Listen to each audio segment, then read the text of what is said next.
And welcome back to this week's edition of Conversation with Coach Bubba McDowell. Panthers fall, but yet stay alive. Coach, how you doing this week, my man? I'm doing well, Mike. I'm doing well considering, the outcome. I'm still doing pretty good. Just waiting on these young men to go ahead and secure this thing, the right way, instead of waiting and hoping on someone else to help us out, which I know we're pretty darn good, when we're playing football the way we are capable of playing. Yes, sir. Now, not taking anything away from Alcorn, a very competitive physical game on Friday, a little unusual Friday night setting. But when you go back and look at these things, what did you take plus and negative from on Friday's performance? Just what you said, man. It was, the negative part is, again, we just didn't play good football. And, again, it was a physical football game, to say the least. I mean, these guys came in and they handed it to us. I mean, they were very sound in what they were doing. Going back, looking at the offense play, grading them guys, and then they were just better than us, down that stretch, man. More physical than us down that stretch. And we just didn't have a chance to give Conley, and they was on a rushing 3 and dropping 8 or 9 at times, and spying Conley, which I thought was a great game plan, especially when you got a quarterback that can run like him, and they challenged us pretty good in the backfield, man. That's and anytime you can do that defensively, you're gonna be pretty successful, trying to shut down a good offense, good powerful offense that we have, We didn't show it at that particular time down the stretch, other than that little spark in the third quarter when we came out of the locker room. And I got on them guys. I told everybody, get out the locker room. Everybody, just give me the players, and and I went in on them, man. Like, God, this is not you. I mean, we had an opportunity once again to control our own destiny. What are we doing out there? Guys are not lining up.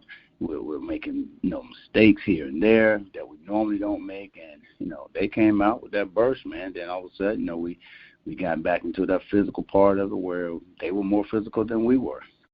Yes, sir. Now, a lot of people, when from outside looking in, they're going to spot a play or two in particular where the Panthers may have fallen short. But when you look at this from a holistic viewpoint, Bubba, what I'm saying, and you correct me if I'm wrong, I tell you each week, man, you're the pro, I'm just a guy with a microphone. The tackling is really what puts you in the situation that you were in on Friday. Man, Mike, and there's no secret. It is, and we've been bad like that all year, man. And trying to figure out what it is how we can get these young men to tackle, man. And it's bad, and I hate putting that on film because again, everybody's gonna see that, man. And as I told those guys, shoot, at some point you gotta take pride in it, man. Tackling is a mentality, Mike. You gotta want to do it, and you gotta want to do it often if you're gonna play this type of game. That's what I tell these guys. And we were bad. We were bad down the stretch, and and we just wasn't. They knew it, and shoot, that's what they did. They spread us out, with those two wide guys side to side, what we call twins, and shoot, they pound the ball. We had guys had them locked up in the backfield, man. But shoot, next thing you know, they coming out 5, coming out 6 and 8. On crucial downs, third downs, and, to get the first downs. Yes, sir. Now, I'm about to use an old school terminology, and when I say this, it's just from, once again, observation. Do you think that teams are now saying that the Panthers are soft when it comes to the run? No, I don't know what they're saying. I can't predict what they're saying, and we're not.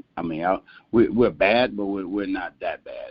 We just we just at a point now where, again, we just got to figure out how to sustain it, for 4 quarters, and that's on me and the coaches and our strength conditioning guy to figure out, like, okay, what are we going to do? How can we get these guys to sustain 4 quarters of conditioning, and when they get to that point where we get a team and they're pounding us, because we haven't been real bad all year.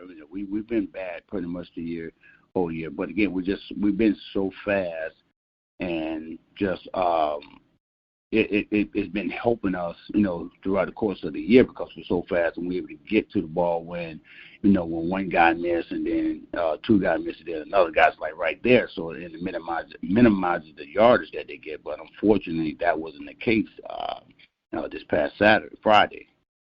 Yeah, I know you get confusing, right?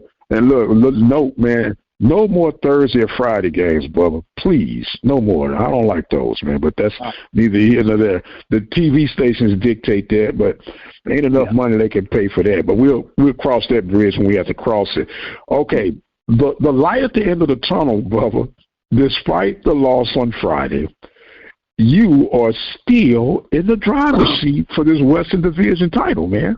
We are, and that's what I told the guys last night again. I'm like, dude, how many lives we got? We really got 9 lives, 10, 11 lives. I mean, when are we going to take advantage of the opportunity? I said, the football God is not going to continue to give us these opportunities, man.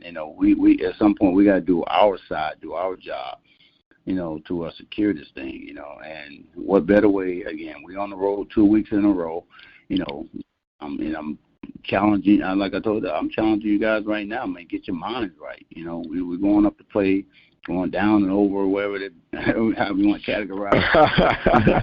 You're going to Arkansas. You're going to Arkansas. However you got to get there, right? Yeah, I mean, we got to go play some football, man. These guys teams are not going to think because of who you are that they want to win the game just as much as we want to win the game. They're home, we're away. We got a long trip. We got to get ready to play some football, And if we do that, we just somehow, some way, we got to figure out, again, just play 4 quarters like we played in UIW. I mean, at Lamar. Golly, where's that team? As I told them in halftime, where's that team? I need that team to show up first, second, third, and fourth quarter. So we just got to do our due diligence, man. It's just we was bad because we were throwing assignments, and for what reason, I have no idea. And as coaches, I told them, dude, we got, I'm putting this on you guys as well. We got to get these guys, doing the right thing, doing their jobs only, man. We do that, Mike. We shoot, it wouldn't even been close, man. I'm telling. Well, I wouldn't say close, but I don't think we would have had to go down to overtime to win this game. Of course, we missed the field goal. Then we had the block punt. Yeah, we stopped them, and only put 3 points. But again, that's 3 points, that, would have helped us out in the end in regular regulation, Yes, sir. Yes, sir. Well, and the danger about playing teams with the records of a Pine Bluff starting off and then finishing with Valley, this is going to be their championship game. To be able to knock you out the box, to have some salvaging for their season, and so you don't take them for granted. Just like you went in with the 0-6 Lamar team, you got to go in here with a Golden Lion team who has an interim coach who's going to try to justify why he should stay there on the job. You got guys who are still going to be playing for pride, and we know there's a lot at stake with you on the Western Division. Now, I'm not trying to get ahead of the game, but if you can take care of business on Saturday, would that not always secure you the Western title? Yeah, yes, sir. But yeah, absolutely. But I don't tell them that. I know. I do. We gotta win. Period. Our goal is not just to win a game. We gotta win all the games. Yes. Yes, because Valley stuck it to us personally last season at home. But like I said, we have to cross that bridge when we get to it. We got to take care of that black and gold from Arkansas right now. We know they have a strong running game, and they have a pretty good defensive game, but it seemed like your best defense is going to have a high-powered, fully functioning offense for Saturday. Is that how you seeing this thing? Yeah, no doubt. Yeah, I mean, again, just we got to be able to play football the way we know how to play, and to secure a win. I mean, again, I can't say it enough. If we just go out and do what we're supposed to do, minimize the mistakes down the stretch or throughout the course of the game, we'll be okay. When we are at our best is when we're doing it, of course, as most teams should be. They're doing their thing right. And at crucial times, when it's needed to be done. Make those needed plays, make those needed catch, needed runs, needed stops on defense, third down, get us off the field. We do that, we'll be okay. But again, now, we got to do that. At the end of the day, we got to do that to even have a chance, to win. Yes, sir. Well, it all starts on Saturday, 2 p.m. Central Standard Time. Panthers with yet still an opportunity to secure the Western Division. Coach, we're pulling for you 1,000%. We want to give you some closing thoughts and comments right now, sir, for this week's segment to be wrapped up. Yeah, like I said, it wasn't pretty. We made some mistakes down the stretch of the game. Still had a chance, as bad as we played, still had a chance to win the game. And I still trust these young men to go out, and secure this victory to where we can get back to that SWAC championship play, which looks like most likely going to be Jackson. So, but again, we got to take care of Pine Bluff first before we can even think about that. And I appreciate, PB Nation still behind us. Please stay behind us. Encourage, on social media, encourage these young men because, they look at it as well. And believe it or not, they listen and hear what, our fans are saying. So just ask you guys to be positive with them, and as well as the coaches, and let's go win this thing, this weekend, and then get back to that championship game, and then let's see where the chips fall. Yes, sir. But it's all going to start this weekend at Golden Lion territory, where the Panthers will be on the road taking on University of Arkansas at Pine Bluff. He is Coach Bubba McDowell of the Prairie View A&M University Panthers. And let me add, first place, Western Division, Prairie View A&M University Panthers. I am the radio guy, Dr. Mike Prince. We want to thank you guys, as always, for joining in with us. Don't forget, you can follow me on Twitter at The Mike Prince Show. The YouTube channel is the Open Mic Broadcast Network, and you can listen to our rebroadcast by way of podcast through Spotify, Spreaker, SoundCloud, iHeartRadio, and Google Podcasts. And until the next time, you guys be blessed, and we'll see you on the other side.